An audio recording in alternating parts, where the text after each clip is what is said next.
Happy Spookies, everybody. I hope you're all doing well, having a most excellent day. And we are back with another found footage movie. And today we are going to go ahead and talk about this brand new release that just dropped within the last couple of nights by Ricky Umberger, The Man with the Black Umbrella. Now, really quick, if you're not familiar with this director, this is his this is his fifth found footage movie. He directed the Fear Footage trilogy, which I am a fan of. I think the second movie is probably one of the better freaking found footage movies I've seen out there with what little you have and what you can do and accomplish that, as well as taking your previous film and somehow combining that to make this sort of like meta film. I think I reviewed those, but yeah, Fear Footage 2 is fucking awesome. The whole trilogy is good. And Project Eerie, I wasn't too keen on. I don't know. I was looking forward to that one. And when I watched it, I just remember being... So I found out this dude is making another movie, The Man with the Black Umbrella, just dropped. I went and paid a few dollars on Amazon to check it out, and let's talk about it. The movie stars Max Johnson as our lead, Ryan Graff. We also have Robert Bigley, who is the private investigator, Jack Grove. And we have very small other characters in the movie. These are the main two people we're essentially going to be following right there.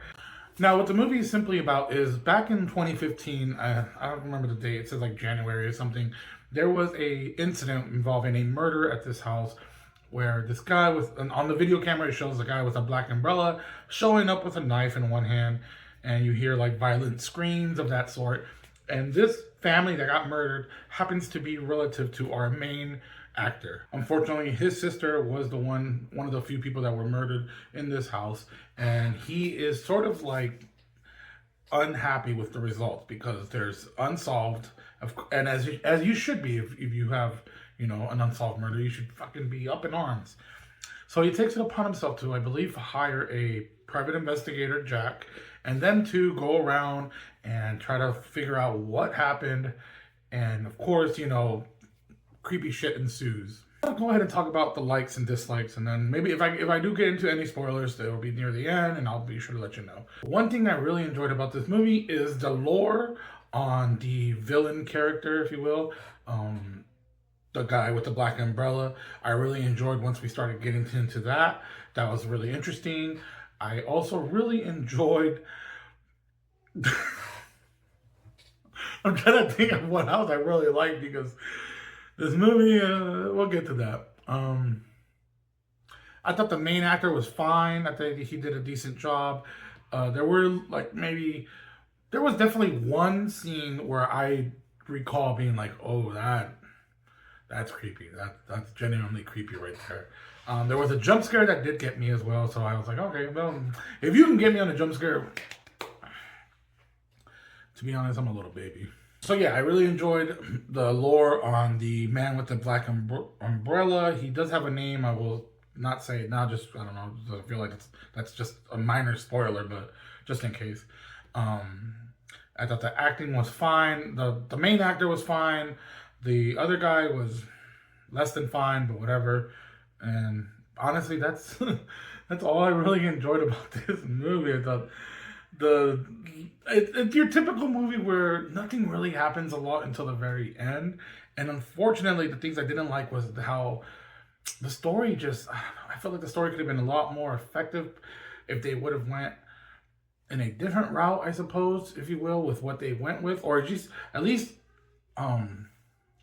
explain just a little bit more. Also, you could have definitely shortened this movie by easily 15-20 minutes, to be honest. I felt there's a lot of filler. The first like 45 minutes, God, I'm having flashbacks from the Outwaters.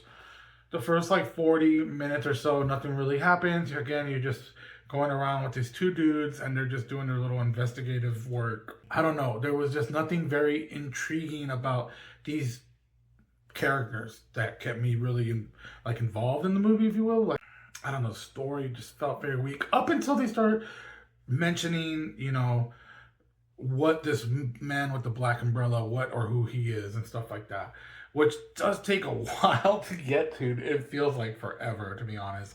And that's just one thing I can't stand when a movie typically drags, and the payoff, I don't. For me, it wasn't very well worth it. Like I said, when the things I liked, there was a couple of scenes where like, okay, that was genuinely creepy, and there was a good like sequence near the end. Like the last maybe 15, 20 minutes of the movie is good. I will give you that. That's where like the genuinely creepy stuff happens, if you will want to call it that creepy, but it's just a very intense sequences of, like running, and somebody's lost trying to get away from somebody. And I also did like how it ended with well, you can rent this on Amazon for like $6 or $4, something like that. $4 to $6 you can rent it right now. It's streaming. Unfortunately, you can't rent it anywhere else other than Amazon, which I did think that was kind of lame. With that being said, I'm going to go ahead and talk about spoilers right here.